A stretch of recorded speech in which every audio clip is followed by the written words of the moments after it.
Fala pessoal, tudo bem? Nesse vídeo eu quero compartilhar um pouquinho do meu final de semana e do voo que fiz com o meu drone DJI Avata 2 aqui na região de Cajamar, bem próximo do famoso posto Frango Assado na Avenida Bandeirantes.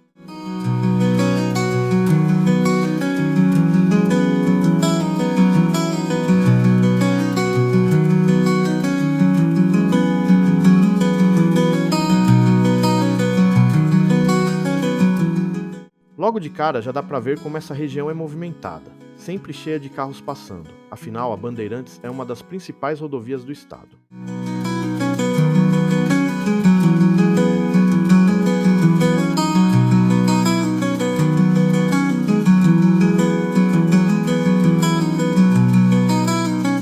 E o bacana é que, subindo o drone, a gente consegue ter uma noção completa de toda a área ao redor.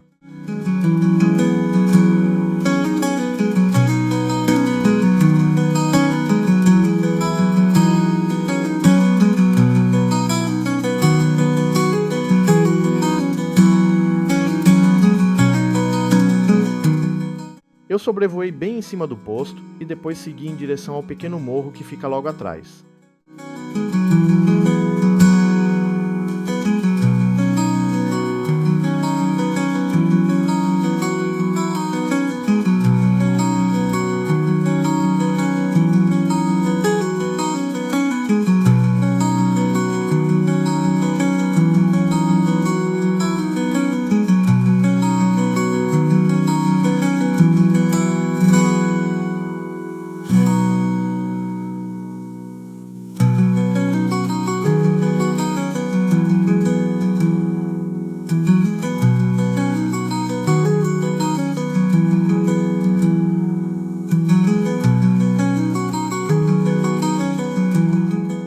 Lá de cima, a vista é incrível, muita área verde e bastante árvores.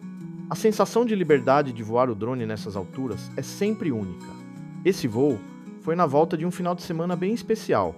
Eu e minha esposa fomos até Jaguariúna, onde ficamos hospedados, e aproveitamos também para dar um pulo em Holambra, a cidade das flores.